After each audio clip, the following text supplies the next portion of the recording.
So I will try to run under time so we can make up a little time. I'm going to be the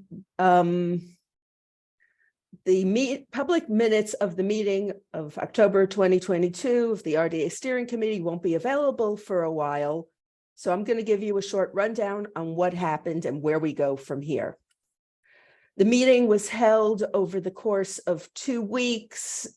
Part of the impact of internationalization can be seen in the schedule because we had to work around different conceptions of a weekend. Not everyone's weekend is Saturday, Sunday, and religious holidays that occurred around the time of the RSC meeting. We had mostly asynchronous communication during these 2 weeks. There were 2 synchronous calls on the 20th and on the 25th.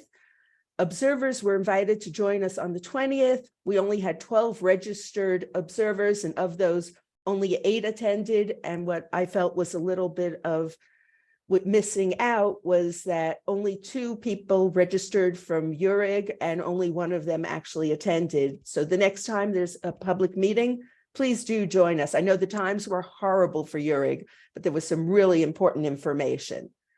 We dealt with 3 proposals to change information in RDA.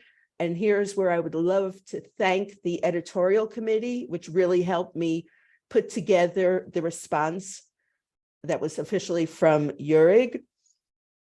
The responses are available on the RSC website.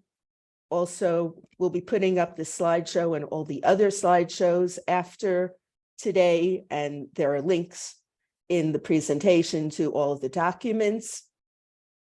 To facilitate the discussion and as part of the ongoing RSC efforts to internationalize, the regional and position holder responses are gathered and posted to the RSC website before the meeting. And based on the feedback that we got, 2 of the proposals were revised, and you see the links here on the slide. Proposal 2 was rejected, but there were several important points that were raised, which we've started to work on, in particular, how to deal with soft deprecated elements. On one hand, the elements are still being used because the new toolkit hasn't been implemented in most agencies. On the other hand, the elements have been deprecated, so the RSC shouldn't be investing too much time and energy in revising them. By the next RSC meeting, we should have made some progress on figuring out how to deal with the soft deprecated elements.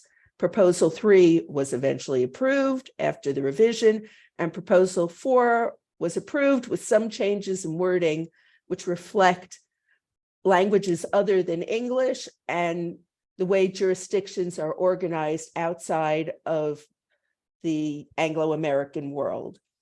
Following feedback from UCOR, the RSC decided that we should give a level of support for agencies who want to create proposals and discussion papers beyond the willingness of the regional representatives and the wider community engagement officer to help work with them to create proposals and discussion papers.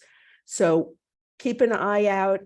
Sometime in early 2023, there should be a webinar from ALA about how to create proposals and discussion papers, which have to then be funneled through the regional representative to be presented to the RSC.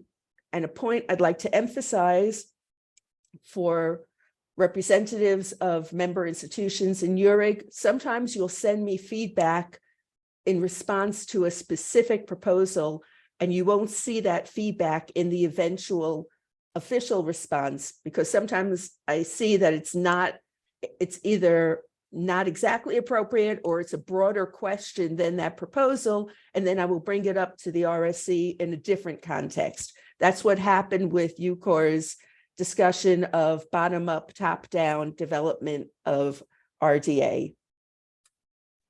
Other major topics that we discussed were application profiles.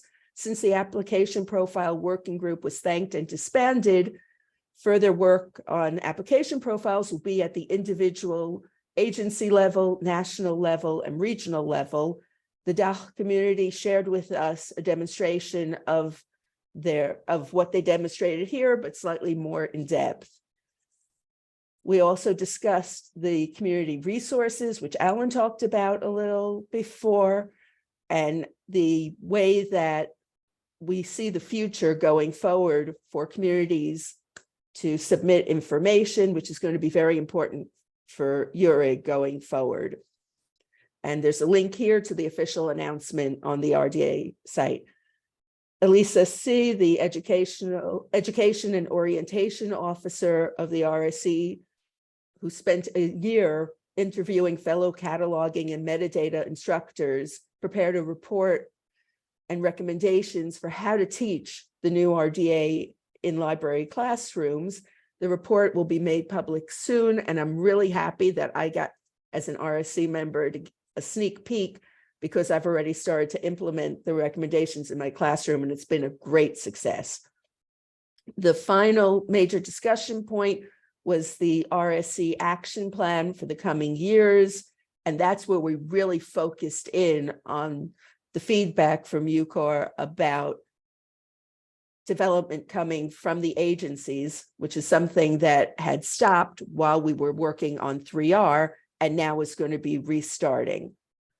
So again, this is saying to think about if you find places that there are issues in the toolkit currently or lacuna, start thinking about how you might want to send that in as a proposal or discussion paper, and I will submit it officially for those who are in the EURIG area. Minor topics which we discussed are the calendar for RSC activities, which isn't as easy as you would think it would be, because you've got Northern and Southern hemispheres whose vacation calendars are really different.